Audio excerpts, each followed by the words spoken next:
मन लगाकर पढ़ रहे हैं देवर जी आप। ये लीजिए, मैं आपके लिए बॉर्नवीटा वाला दूध लेकर आई हूँ। आप बॉर्नवीटा वाला दूध पीकर पढ़ेंगे तो आपकी मेमोरी और भी ज्यादा तेज हो जाएगी। थैंक यू भाभी माँ, आप मेरा कितना ख्याल रखती हैं। माँ के जाने के बाद मैं तो बिल्कुल ही अकेला हो गया था, लेकिन जैसे ही आप इस घर में शादी होकर आई हैं, मुझे ऐसा लगने लगा है कि मेरी माँ फिर से वापस आ गई है। क्या बात चल रही है दोनों देवर भाभी के बीच में, जरा हम भी तो सुने।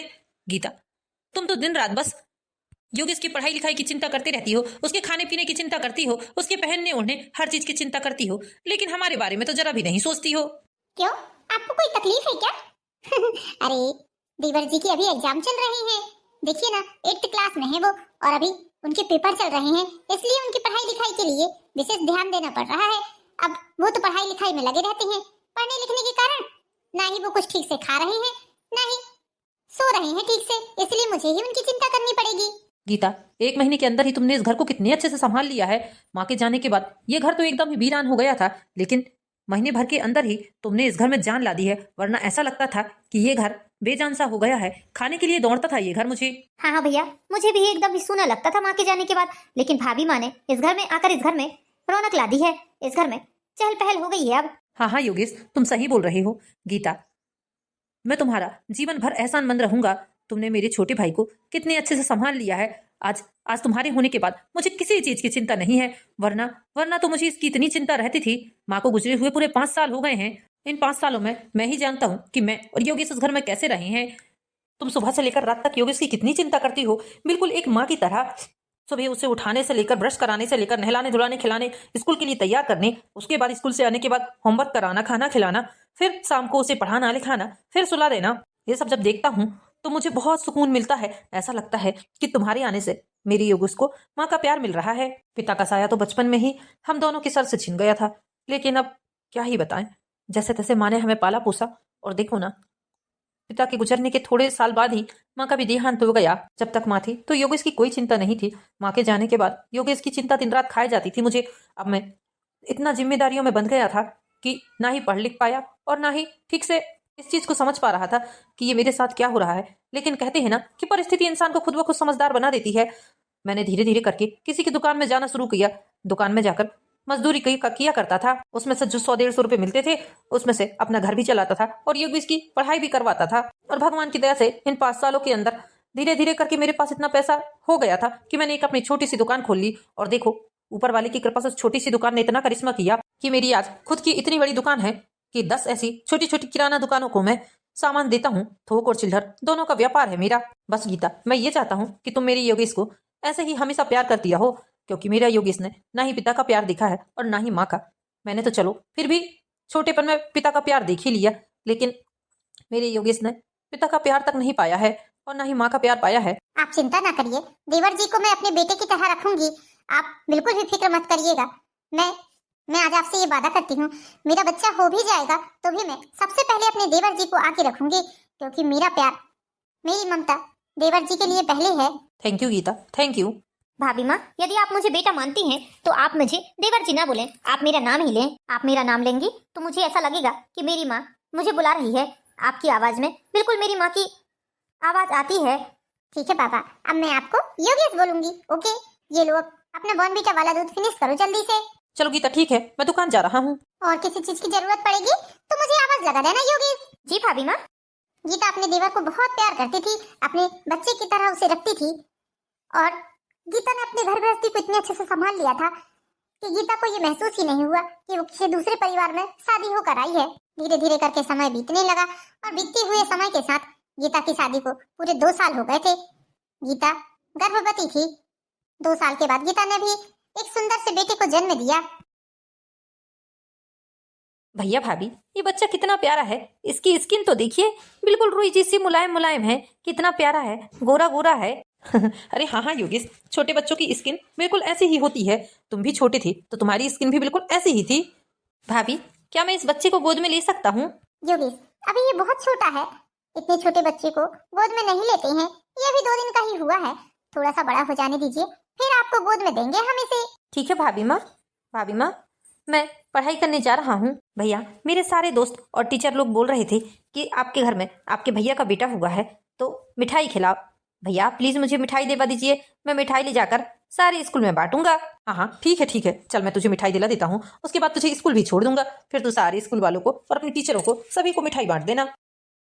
कितनी ज्यादा खुश हैं देवर जी इस बच्चे को देखकर। हे भगवान, कभी मेरे देवर जी को ये महसूस ना होने देना कि मैं अपने बच्चे से ज्यादा और उनसे कम प्यार करने लगी हूँ। मेरी ममता में कभी इतना फर्क ना आने देना आप। मैं एक बिन माँ के बच्चे को कभी उदास नहीं होने दूंगी, इसे हमेशा खुश रखूंगी। भगवान प्लीज इन दोनों के मन में एक दूसरे के लिए प्रेम और सम्मान रहे, बस मैं यही चाहती हूँ। समय बीतते गया और बीते हुए समय के साथ योगेश ने अपनी स्कूल की पढ़ाई कंप्लीट कर ली थी और कॉलेज में पहुंच गया था। यहाँ गीता जी का बच्चा भी बड़ा होने लगा था। पीयूष, जब कल मैंने तुम्हें कॉपी पेन पेंसिल सब कुछ लेकर दी है तो फिर तुम आज फिर से पैसे क्यों मांग रहे हो? ये अच्छी आदत नहीं है तुम्हारी। ऐसे कैसे तुम्हें रोज रोज कॉपी पेन और पेंसिल लग रही है? क्या एक ही दिन में तुम्हारी कॉपी भर जाती है? क्या एक ही दिन में तुम्हारी रबड़ पेंसिल खराब हो जाती है? ये ठीक बात नहीं है। सच सच बताओ, पैसे कहाँ कर रहे हो तुम? 3 दिन से लगातार मैं देख रही हूँ, तुम डेली मुझसे 50 रुपए लेकर जाते हो। अब तुम्हें क्या चीज चाहिए वो तुम मुझसे बताओ। मैं तुम्हारे चाचू या तुम्हारे पापा से बताऊंगी, वो लेकर आएंगे मार्केट से। ओहो मम्मी, चाचू तो आपसे बार बार पैसे मांगते हैं तो आप चाचू को पैसे देते जाते हो, और जब मैं पैसे मांग रहा हूँ तो आप मुझसे बोल रही हो कि मैं इतने पैसे नाश करता हूँ। मैं कोई पैसे फेंक थोड़ी ना रहा हूँ, मैं काफी पुस्तक पेंसिलों के लिए ही पैसे लेता हूँ। बहुत ज्यादा ही जुबान नहीं चल रही है तुम्हारी। तुम बात बात पर चाचू को सामने क्यों लेकर आते हो? तुम बात बात पर ऐसा क्यों बोलते हो कि चाचू के लिए ऐसा कर रही हो, चाचू के लिए वैसा कर रही हो? वो तुम्हारे चाचू हैं, तुमसे बड़े हैं, तुम इस तरह से बात करोगे उनके लिए? एक बात याद रखो बेटा, एक बात याद रखो बेटा, वो तुमसे उम्र में और ओहदे में दोनों में ही बड़े हैं। यदि तुमने ज्यादा जुबान चलाई उनके लिए तो मैं तुम्हें छोड़ूंगी नहीं। ये बदतमीजी बहुत ही ज्यादा कर रहे हो तुम अपनी बदतमीजी अपने पास रखो, वरना किसी दिन ऐसा ना हो कि मेरा हाथ उठ जाए तुम्हारे ऊपर। आप मुझे चाचू के लिए हमेशा ही डांटती रहती हो, पता नहीं आपको मेरे से कौन सी दुश्मनी है। मैं आपका बेटा हूँ, ये चाचू आपके बेटे हैं, ये बताओ। हाँ? और आप तो उनकी भाभी हो ना, फिर भी चाचू आपको भाभी माँ क्यों बोलते हैं? मुझे बिल्कुल पसंद नहीं है।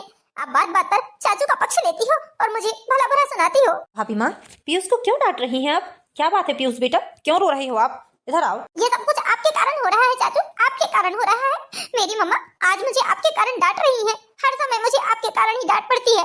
आप भी बहुत खराब हो, आप बहुत खराब हो, बहुत खराब हो आप। पीयूष, मैंने तुम्हें बोला ना कि ज्यादा जुबान ना चलाओ तुम, तो ही बेहतर है। तुम्हारे गाल में 2 चाटे मारूंगी तो सब सीधे हो जाओगे तुम। चलो जाओ अपने रूम में जाकर पढ़ाई करो, और खबरदार जो तुमने छोटे मुंह बड़ी बात की तो। अरे भाभी माँ, पीयूष छोटा बच्चा है, अभी उसकी उम्र ही क्या है? इतनी छोटी सी उम्र में अब उसे क्या पता कि वो किसके लिए क्या बोल रहा है। आप क्यों बेवजह टेंशन ले रही हैं? मैं छोटा बच्चा नहीं हूँ चाचू, मैं बड़ा हो गया हूँ, और देख रही हैं आप, मेरी माँ होकर मुझे डांट रही है आपके लिए, सिर्फ आपके लिए। आप बहुत बुरे हैं चाचू, आप बहुत बुरे हैं। पीयूष बेटा, ऐसा नहीं है, इधर आओ बेटा। मुझे आपसे कोई बात नहीं करनी है चाचू, मुझे आपसे नफरत है, नफरत। मुझे आपसे कोई बात नहीं करनी है। अरे भाभी माँ, आप रो क्यों रही हैं? पीयूष छोटा बच्चा है, छोटे बच्चे की बात में आकर आप रो रही हैं? आप तो उससे भी छोटी बच्ची बन रही हैं। नहीं योगेश, मुझे इसकी बातों ने बहुत ही ज्यादा ठेस पहुंचाई है। इसे ऐसा क्यों लगता है कि मैं तुम्हें ज्यादा प्यार करती हूँ? उसके हिस्से का प्यार तुम्हें मिल रहा है, इसे ऐसा क्यों लगता है? मैं तो हमेशा से बस एक ही दुआ करती हूँ कि तुम दोनों में बहुत प्यार रहे। मैं भगवान से बस एक ही दुआ करती हूँ हमेशा कि तुम दोनों बहुत प्रेम से रहो, उसके मन में आपके लिए कोई बात ना आए। लेकिन देखो ना जाने किसकी बातों में आकर ये आपसे इस तरह से बात करता है। भाभी माँ, पीयूष अभी बहुत छोटा है, आप मेरी केयर करती हैं, मेरी देखभाल करती हैं, तो उसे ऐसा लगता है कि आप उसका हिस्से का प्यार मुझे दे रही हैं।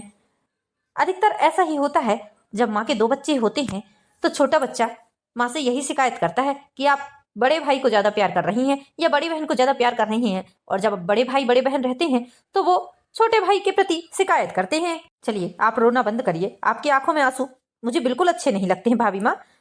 भाभी माँ, वैसे मैं आपसे यहाँ किसी जरूरी बात के लिए आया था, कुछ जरूरी बात करनी है मुझे आपसे। क्या हुआ योगेश, क्या बात करनी है बताओ। पहले तो आप अपनी मोटी मोटी आंखों से ये आंसू बहाना बंद करिए। ठीक है, अब बताइए क्या बात है। भाभी माँ, बात दरअसल ऐसी है कि मैं अपने कॉलेज की एक लड़की को बहुत पसंद करता हूँ। ये तो बहुत अच्छी बात है योगेश, लगता है हमें हमारे लिए देवरानी ढूंढने की जरूरत नहीं पड़ेगी। हाँ भाभी, कुछ ऐसा ही समझिए। अरे हमारे प्यारे से देवर जी को तो शर्म आ गई लगता है। देवर जी, अब आप ये बताइए कि कौन है वो खुशकिस्मत और कहाँ रहती है, कैसी दिखती है?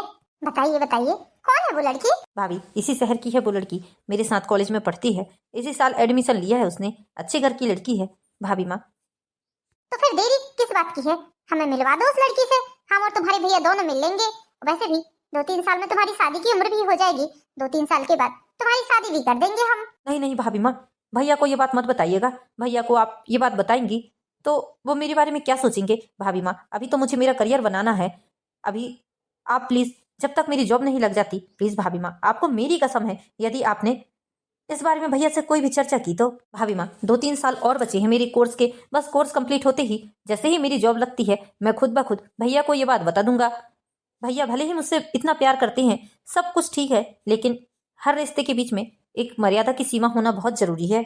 बचपन से भैया ने मुझे पिता के समान पाला पोसा है, तो बस मैं उन्हें अपना बड़ा भाई नहीं अपना पिता मानता हूँ, और बाप और बेटे के बीच में इतनी सीमा तो रहनी ही चाहिए। अरे ठीक है भैया, अभी तो बहुत समय है, ठीक है, मैं नहीं बताऊंगी, जब आपका मन करे तब आप बता दीजिएगा। थैंक यू भाभी, थैंक यू मेरी भाभी, कितनी प्यारी हैं आप। गीता अपने देवर योगेश को बहुत प्यार करती थी और बचपन से ही उसे एक बेटी की तरह रखा था। उसकी खाने पीने से लेकर कपड़े हर चीज का ख्याल रखती थी गीता, और ऐसा ही अपने बेटे का भी रखती थी। लेकिन गीता के बेटे पीयूष के मन में, पीयूष के कुछ स्कूल के दोस्तों ने पीयूष के मन में इस धारणा को बैठा दिया था कि तेरी माँ तेरे चाचू को ज्यादा प्यार करती है, इसीलिए तो तुझे पैसे नहीं देती है।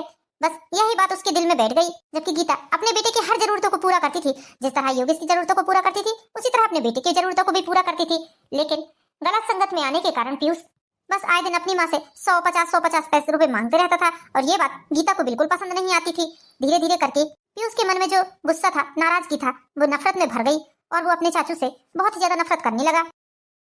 योगेश, और कितनी पढ़ाई करोगे? ये लो, तुम्हारे लिए मैंने फ्रूट्स काट कर लेकर आए हैं, फ्रूट्स खा लो और ये दूध पी लो। भाभी माँ भाभी माँ भाभी माँ, ये सब तो बाद में खाऊंगा, पहले आपको एक गुड न्यूज देता हूँ। अरे क्या हुआ योगेश, तुम इतने ज्यादा खुश क्यों हो रहे हो? क्या बात है, बताओ मुझे। अरे योगेश, इतना खुश होने का कारण तो बताओ कि कारण क्या है? बस खुश हुए जा रहे हो, मुझे भी बता दो, मैं भी थोड़ा खुश हो जाऊंगी, बताओ। भाभी माँ, जो कंपटीशन एग्जाम मैंने दिया था उसमें मैं फर्स्ट नंबर पास हुआ हूँ, जिले में पहला नंबर लगा है मेरा। भाभी माँ, इसका मतलब मेरी नौकरी पक्की है, मेरी नौकरी पक्की है भाभी माँ। क्या बात कर रहे हैं देवर जी, इतनी बड़ी खुशखबरी आपके भैया सुनेंगे तो खुशी से झूम उठेंगे।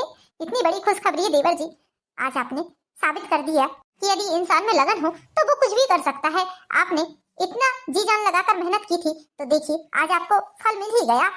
अब बस आप जल्दी से जॉब पर जाने लगे, जल्दी से ज्वाइनिंग लेटर आ जाए और उसके बाद जल्दी से हम हमारी देवरानी इस घर में लेकर आना चाहते हैं। हाँ हाँ भाभी माँ, क्यों नहीं, बस अब जॉब लगने की देर है, फर्स्ट नंबर पास तो हो ही गया हूँ मैं, बस कुछ दिनों की और बात है, फिर मैं और रीति का शादी कर लेंगे। हाँ हाँ देवर जी, मुझे बहुत उत्सुकता है आपके भैया से बताने की। बस आपके भैया को इस बात का, जैसे ही आपके भैया को पता चलेगा कि आपने किसी लड़की को पसंद कर लिया है और अब आप लोग शादी करने वाले हैं, तो वो भी खुशी से झूम उठेंगे, क्योंकि उनको भी बस यही अरमान था कि जल्दी से जल्द आपकी जॉब लग जाए, फिर आपके लिए अच्छा सा रिश्ता देखकर आपकी शादी कर देंगे। हाँ हाँ भाभी, हम बहुत जल्द भैया को बताएंगे, बस मेरी जॉब लगने दीजिए आप। ठीक है, जैसी आपकी मर्जी।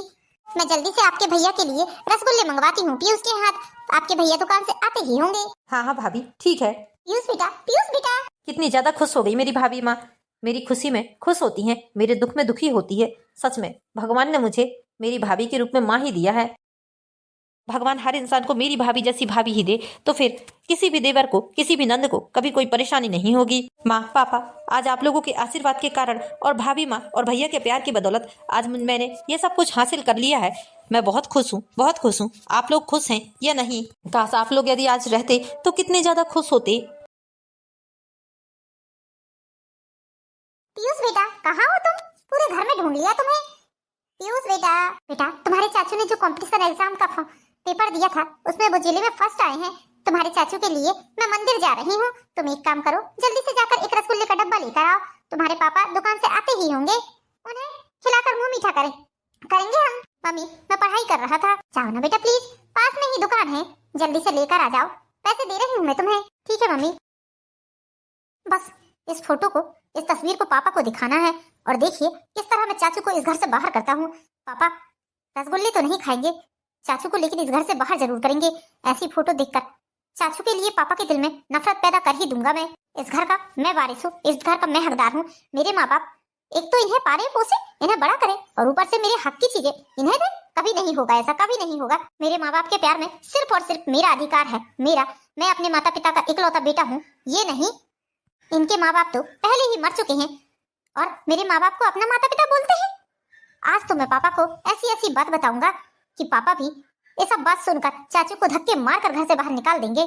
जाओ मम्मी, खुशी खुशी आप मंदिर जाओ, चाचू की जॉब लगने की खुशी में खुशियां मनाओ।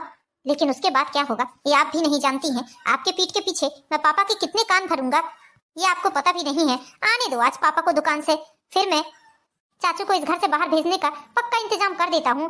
मैं इस घर में चाचू को रहने नहीं दे सकता। गीता, चाय पानी लेकर आओ, थकान हो रही है बहुत ज्यादा। अरे गीता, तुम्हें सुनाई नहीं दे रहा है क्या? कुछ तो बोलो, कोई तो जवाब दो। गीता। अरे पापा, आप दुकान से आ गए? ठहरिए पापा, मैं आपके लिए पानी लेकर आता हूँ। और आपको अदरक वाली चाय पीनी है ना? आप बहुत ही ज्यादा थक गए हैं, मैं आपके लिए अदरक वाली चाय बना देता हूँ। नहीं बेटा, तुम चाय नहीं बना पाओगे। तुम्हारी मम्मी कहाँ है? वो पापा, मम्मी तो चाचू के साथ कहीं गई है शायद घूमने। कहाँ गई है बेटा चाचू के साथ? बताया नहीं उसने? पापा, जब मम्मी आपको बताना जरूरी नहीं समझती हैं, तो फिर मैं कौन होता हूँ कि वो मुझे बताएं? पापा, आपके ऑफिस जाने के बाद मम्मी रोज ही चाचू के साथ घूमने के लिए जाती हैं। अब पता नहीं कहाँ जाती हैं। मुझे लगा शायद आपको पता होगी ये बात। रोज जाती है? कहने का मतलब क्या है बेटा तुम्हारा? सॉरी पापा, मैं आपसे ऐसी बात बताना नहीं चाहता था, लेकिन आज तो मम्मी ने और चाचू ने हद ही पार कर दिया है। बस ये सब देखकर मेरी आंखें फटी की फटी रह गई और मैंने मोबाइल में फोटो खींच ली है। अब तो मुझे चाचू और मम्मी के ऊपर शक होने लगा है। ये क्या बकवास कर रहे हो? उसमें तो हो, कैसी बात कर रहे हो? तुम्हारे चाचू है वो और तुम्हारी माँ है। मुझे पता था पापा कि आप मुझे ऐसा ही बोलेंगे। पापा, ये सब कुछ मैं कई सालों से देख रहा हूँ, लेकिन आज मैंने हिम्मत जुटाई है कि मैं आपको बता सकूं। पापा, मुझे ऐसा लगता है कि मम्मी और चाचू के बीच में कुछ तो चल रहा है। आपको यकीन नहीं है ना? मैं अभी अपना मोबाइल दिखाता हूँ जिसमें मैंने फोटो खींची है। ये रहा मोबाइल, इस मोबाइल में मैंने फोटो खींची है। यकीन नहीं आता तो इस फोटो को देखिए, तब आप खुद समझ जाएंगे।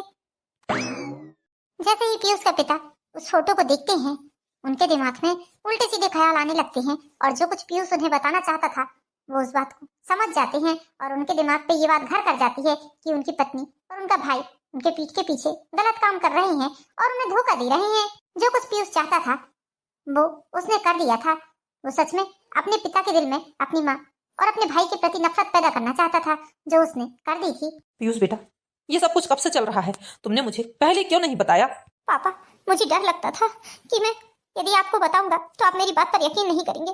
पापा, ये सब कुछ बहुत दिनों से चल रहा है। जब मैंने माँ को और चाचू को इस बात के लिए मना किया तो वो लोग मुझे ही भला बुरा बोलते हैं और मुझे मारने की धमकी भी देते हैं। लेकिन आज ये सब देखकर मैंने फोटो खींच ली। अरे, आज आप बहुत जल्दी आ गए दुकान से। क्यों, मेरा जल्दी आना तुम्हें अच्छा नहीं लगा क्या?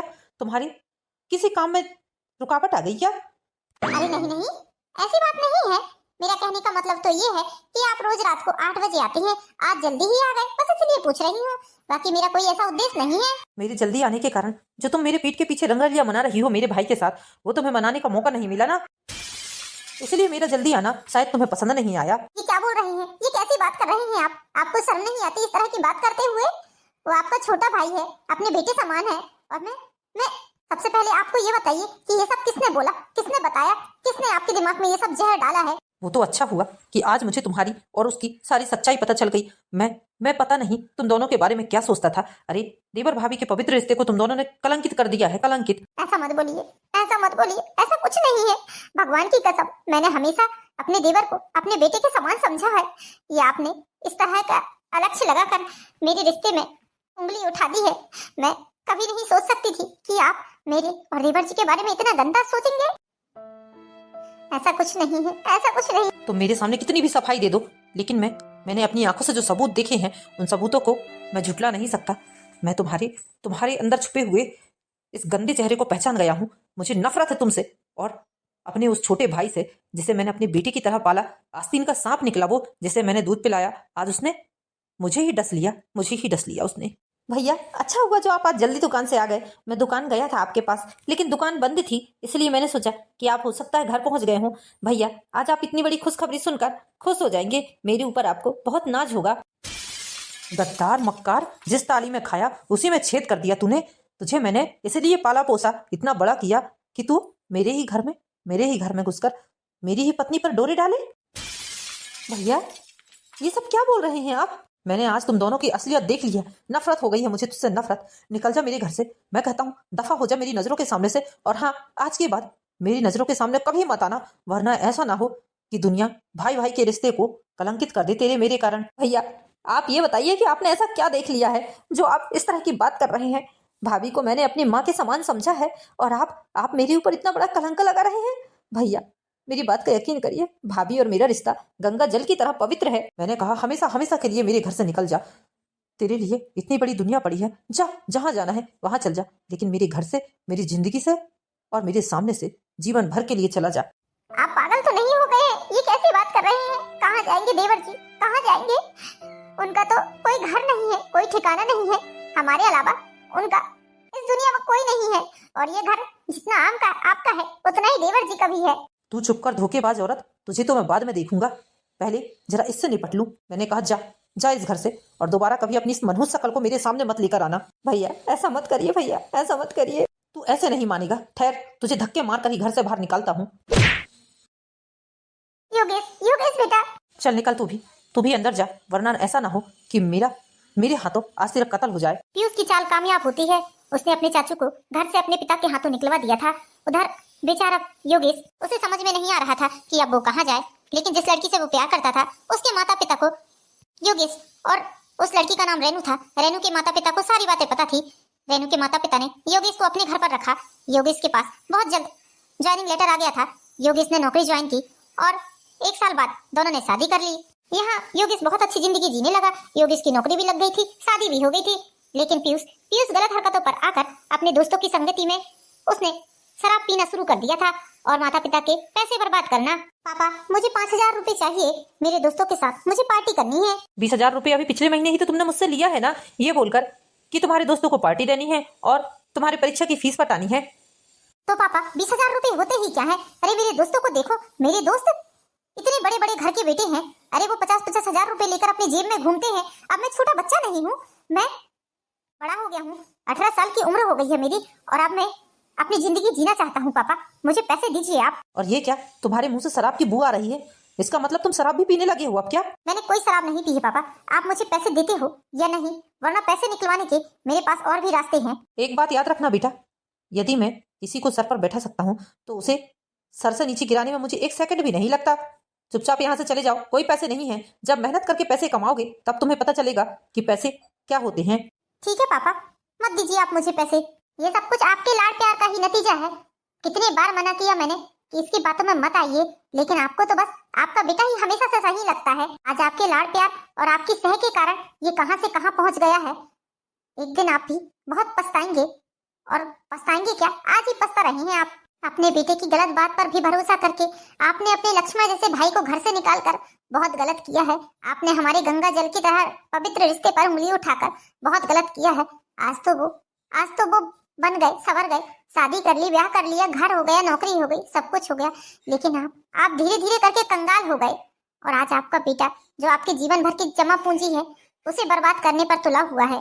पीयूष नाराज होकर घर से निकल जाता है और अपने दोस्तों के साथ बैठकर बहुत शराब पीता है, जिस कारण शराब के नशे में इतना ज्यादा धुत हो जाता है कि उससे चलते भी नहीं बनता और रास्ते में एक मोटरसाइकिल से उसका एक्सीडेंट हो जाता है, जिसके कारण उसके सर में बहुत गहरी चोट आ जाती है।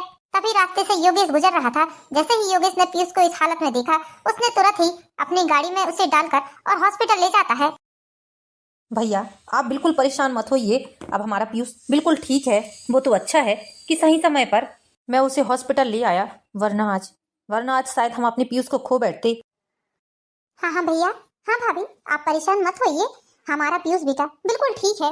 भैया ये मेरी पत्नी आपकी बहू है। प्रणाम भैया, प्रणाम भाभी। मैं बहुत शर्मिंदा हूँ योगेश, मैं तुम्हारे सामने खड़े होने लायक नहीं हूँ। मैं तुमसे नजरें नहीं मिला पा रहा हूँ, मुझे माफ कर दो, मुझे माफ कर दो। मैंने अपने लक्ष्मण जैसे भाई पर शक करके बहुत बड़ा गुनाह किया है। भगवान ने उसी की सजा दी है मुझे। नहीं भैया, ये सब कुछ आपकी गलती नहीं है। ये सब कुछ हमारी किस्मत में लिखा ही रहा होगा कि हम लोग इस तरह बिछड़ेंगे। भैया प्लीज अपने आप को दोष देना बंद करिए आप। पीयूष बेटा, पीयूष तो ठीक है ना? होश आ गया हमारे पीयूष को। तू ठीक है ना पीयूष, तू ठीक है ना? पापा मुझे माफ कर दीजिए। मैंने ये सब कुछ जानबूझकर किया था। मैंने चाचू को घर से निकलवाने के लिए ये सब कुछ किया था। पीयूष इस तरह सारी सच्चाई अपने पिता को बता देता है और उसके पिता को बहुत ही ज्यादा पछतावा हो जाता है कि उसने अपने लक्ष्मण जैसे भाई और अपनी पत्नी पर इतना शक किया, वो भी अपनी बेटे की बातों में आकर, और अपने किए हुए कर्म के कारण उसे बहुत शर्मिंदगी महसूस होती है। पीयूष, तुम्हें इस समय इतनी टेंशन लेने की जरूरत नहीं है। जो हो गया सो हो गया। तुमने नादानी में ये सब कुछ किया था। अब तुम इन सब बातों के लिए टेंशन मत लो बेटा, क्योंकि तुम्हारी हालत ऐसे ही बहुत कमजोर हो गई है। चाचू मुझे माफ कर दीजिए चाचू। मैं पता नहीं आपके बारे में क्या सोचता था। मम्मी पापा का जो आपके प्रति प्रेम था वो देखकर मुझे बहुत ही ज्यादा जलन होती थी, इसलिए मैंने बस पापा को उल्टा सीधा बताकर आपको घर से निकलवाया था। मैं बहुत शर्मिंदा हूँ चाचू, बहुत शर्मिंदा हूँ। मुझे बहुत पछतावा हो रहा है कि मैंने क्यों आपके साथ ऐसा किया। ठीक है पीयूष, यदि तुम्हें अपनी गलती पर पछतावा है तो तुम्हें अपनी गलती को सुधारना भी होगा। चाचू आप जो बोलेंगे मैं वो करूंगा। बस आप घर चलिए वापस, आप घर चलिए। यदि तुम चाहते हो कि मैं घर चलूं तो तुम्हें अपनी सारी गलत हरकतों को छोड़ना पड़ेगा। शराब पीना और जो तुमने गलत हरकतें अपने जीवन में उतार कर रखी हैं वो सब दूर करना पड़ेगा। और हाँ, अपने उन बेकार दोस्तों का साथ भी छोड़ना पड़ेगा। जी चाचू आप जो बोलेंगे मैं वही करूंगा, मैं आपसे वादा करता हूँ। इस तरह पीयूष अपने चाचू की बात मान लेता है और फिर अपने चाचू की बात मानकर एक अच्छा लड़का बन जाता है। बहुत अच्छे से अपने माता पिता से व्यवहार करने लगता है। अब सारा परिवार एक साथ रहने लगता है। पीयूष भी बहुत पढ़ाई लिखाई करता था, बहुत कड़ी मेहनत करके उसने भी जॉब हासिल कर ली थी। तो दोस्तों कैसी लगी आपको कहानी? कहानी पसंद आई हो तो वीडियो को लाइक कीजिए, चैनल को सब्सक्राइब कीजिए। मिलते हैं नेक्स्ट वीडियो में दोस्तों, जब तक के लिए बाय बाय।